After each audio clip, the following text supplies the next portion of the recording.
Hyvät kuulijat, 10 vaalipiirin kansanedustajaehdokkailla on asiaa hyvinvoinnin, työelämän ja omaishoidon aiheista. Keskustelemassa ovat Jouni Kemppi, työnjohtaja Keskustapuolue, Jukka Kopra, yrittäjä Kokoomus ja Harri Iljin, perhekodin kasvattaja SDP. Omaishoito on tulevan eduskunnan agendalla, tapetilla, keskusteluissa. Tällä hetkellä tukea saavia omaishoitajia on noin 36 000, kokonaisluku lienee siinä 60 000. Kuntien velvollisuus on järjestää omaishoito. Minkälaista politiikkaa voisitte viedä eduskuntaan siten, että kunnille olisi enemmän resursseja käyttää omaishoitoon, koska sillä säästetään kokonaiskustannuksissa todella paljon? Jos aloitan tästä omaishoitokysymyksestä, tämä on tosi iso kysymys, laaja kysymys, ja se mikä tässä on iso probleema, niin se omaishoidossa saatava korvaus on tosi pieni, eli se on reilu 300 € kuukaudessa, ja lisäksi se on veroalaista tuloa, ja sitten kun siitä otetaan 30% veroa, niin niille omaishoitajille jää semmoinen reilu 200 € koko kuukausitasolle, ja se kun jaetaan kuukausissa tunneille, niin siitä ei jää kuin parikymmentä senttiä tunti sitä omaishoidon tukea. Me toivotaan, että se pystyttäisiin omaishoidon tukijärjestämään niin, että se olisi verovapaa, niin siitäkin jäisi sitten vähän enemmän niille omaishoitajille käytettävissä olevaa rahaa. Jukka. Joo, tämä omaishoitojärjestelmä on todella kriittinen resurssi yhteiskunnassa, että jos kaikki omaishoitajat yhtäkkiä jättäisivätkin hommansa hoitamatta, niin me olisimme suurissa vaikeuksissa, ja omaishoitolaki pitää kyllä uudistaa tulevalla eduskuntavaalikaudella ja nimenomaan lisää rahoitusta sinne, ja myös näitä vapaidenpitojärjestelmää sun muuta pitää kehittää, että se on todella hankalaa omaishoitajille ottaa vapaata siitä työstä. Joo, ajattelin ihan samalla tavalla. Se on ongelma kuntatasolla, mutta että onko siinä mahdollisuutta sillä tavalla, että omaishoidon tuki siirrettäisiin Kelan maksettavaksi?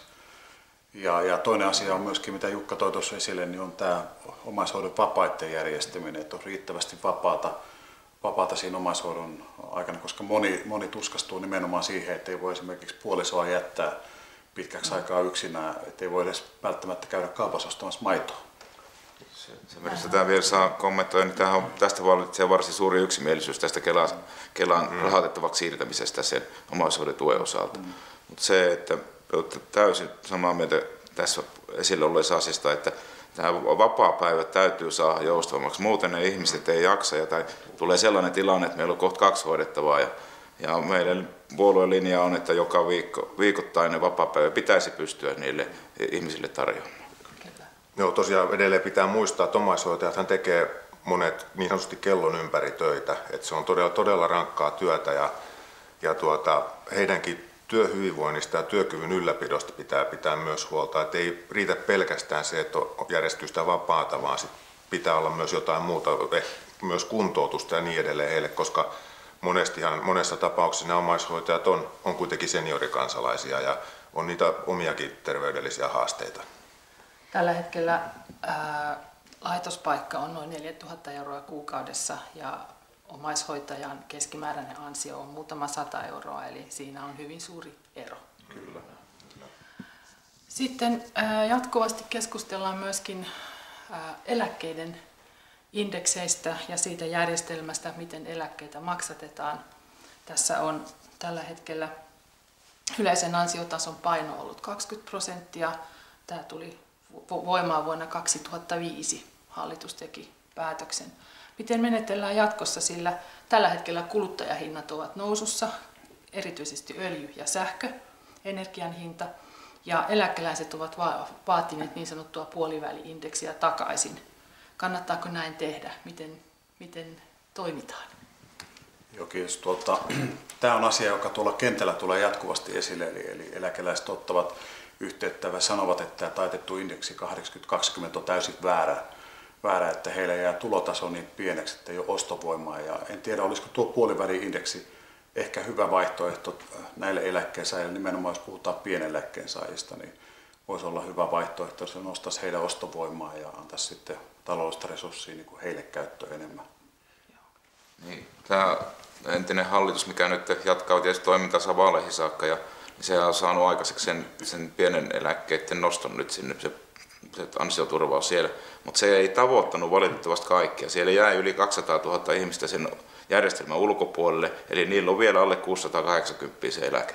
Eli nyt se pitäisi saada kuntoon ensi vaalikaudella sekä sitten mahdollinen tasokorotus myös näihin eläkkeisiin, koska se on ihan selvästi nähtävissä, että elinkustannusindeksi on niin korkea, että se eläkkeen ostovoima koko ajan jää jälkeen. Että se pitää saada kyllä seuraamaan sitä elintasoindeksin nousua. Tässä on sellainen seikka. Minun mielestä sitä 50-50 vaihtoehtoa pitää tutkia ja selvittää, jos eläkeläiset sitä haluavat, mutta että jos ajatellaan kuluneen eduskuntavaalikauden aikana, niin keskimääräinen eläke tai nämä pienimmät eläkkeet olisi sillä 50-50 indeksillä nousseet noin reilun 30 euroa tänä aikana se kuukausieläke. Ja nyt tällä 20-80 indeksillä eläkkeet on itse asiassa noussut 71 euroa.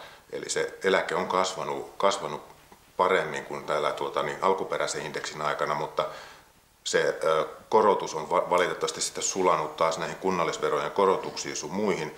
Eli tosiasiallisesti se eläkeläisten käteen jäävä rahan määrä on sitten kuitenkin ollut pienempi. Ja tämä on just se, mikä tässä närästää, eli että se käteen jäävä raha on pienempi. Niin, kyllä. Sen verran vielä tähän, että tuolla kun on kiertänyt, niin eläkeläiset ottanut voimakkaasti kantaa tähän, että minkä takia höitä verotetaan kovemmin kuin saman ansiotulon saajaa. Ja kyllä siinä jää aikamoinen ero sitten. Että tietysti ansiotuloihin kohdistuu muita paineita sitten, että se käteen raha on sitten suurin piirtein saman verran, mutta sitä ne on kovasti kritisoineet, että pienestä eläkkeestä joutuu maksaa kovemmin kuin samansuuruisesta tulosta. Joo, se on totta. Minun käsittääkseni Tilastokeskuksen käppyröiden mukaan niin se on reilun prosentin luokkaa se, mitä eläkeläiset maksaa enemmän veroa, ja tietenkin se tuntuu väärältä ja on väärin. Sitten tuleva eduskunta tulee päättämään myöskin erityisesti nuorten perheiden elämään vaikuttavista asioista. Eli vanhempainvapaa-työryhmä luovutti mietintönsä nyt maaliskuussa ja seuraava eduskunta päättää vanhempainvapaa-järjestelmän muutoksesta. Se ei itse asiassa poista siis äidin osuutta vanhempainvapaasta, vaan jatkaa sitä sitten siihen saakka, kunnes lapsi on 1,5-vuotias. Millaista mallia? Tänne on sitten rakennettu monenlaisia malleja. Että millaisia malleja veisitte eteenpäin? No, kiitos. Tässä STM:n esityksessä on 3 erilaista mallia. Ja yksi on se, että sitä isänvapaata hieman pidennettäisiin. Toinen on se, että isänvapaata pidennettäisiin sekä sitten yhteistä vapaata pidennettäisiin. Ja kolmas on sitten sellainen niin sanottu 6+6+6 malli, jossa on äidillä oma osuus vapaasta ja sitten on yhtä pitkä osuus isällä ja sitten on vielä tämmöinen kolmas osuus, joka on sitten yhteisesti päätettävästi, että kuinka se käytetään. Ja minun mielestä, kun tämän päivän lapsiperheitä ajatellaan ja kuitenkin lapsissa on meidän tulevaisuus ja lasten hyvinvointi on ykkössijalla, niin minä olen kallistumassa kyllä sen 6+6 vapaan kannalle, koska se on tasa-arvoisin ja tällä tavoin me saadaan myös isille sitten mahdollisuus pitää paremmin sitä vanhempainvapaata. Tasa-arvoistaako tämä nyt sitten työelämässä miehiä ja naisia keskenään ja edelleen niin kuin näitä kustannuksia, jotka jakautuvat yrityksiin? Niin, on se siinä mielessä hieman pieni epäkohta tälläkin hetkellä, että käytännössä nämä lastenhoidon kustannukset sälyttyvät sinne äidin työpaikalle hyvin pitkälle ja Toki eihän se ole hyvä, että ne kustannukset on suuria ja jos niitä pystytään pienentämään, niin se on hyvä, mutta tietysti olisi kohtuullista, että ne jakautuisi sitten myös isän työpaikalle.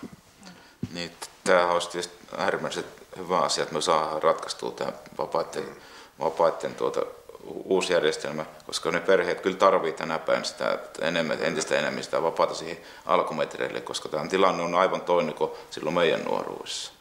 Se, että sitten miten tämä jako tapahtuu, niin siinähän nyt me toivon, että seuraavalla eduskunnalla vaalikaudella tämä asia pystytään sitten työmarkkinoiden kesken ratkaisemaan, koska tämähän on iso kustannustekijä sitten, että kenelle se kaatuu sitten se kustannus siitä. Mutta neuvottelemalla niin tästä varmaan päästään sopimukseen ja olisi syytä päästä seuraavalla vaalikaudella sopimukseen. Näin on. Itse kannatan tätä 6+6+6 mallia. Joo.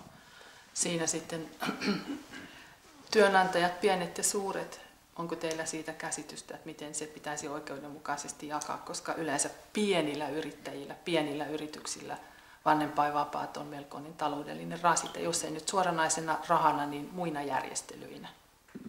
Se on totta, että se on taloudellinen rasite. Lisäksi se tietysti yrittäjänä tiedän tämän, niin se aiheuttaa muita järjestelyitä yrityksessä sitten, mutta kustannukset pitää yrittää pitää kohtuullisena ja katsoa, että mikä osuus siitä sitten jää sen yrityksen kontolle. Ja kyllä minun mielestä valtionkin pitää näihin talkoisiin osallistua.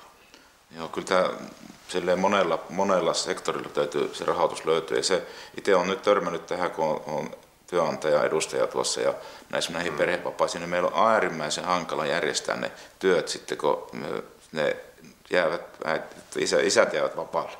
Se on tosi pulmallista, kun ei ole, nyt voi tuosta vaan ottaa ihan uutta tekijää siksi aikaa siihen. Kilpailu on äärimmäisen kova. Tämä on iso neuvottelupaikka, että kuinka tämä sitten kokonaisuudessa järjestetään. Seuraava eduskunta näyttää, mihin meillä on varaa. Näin on.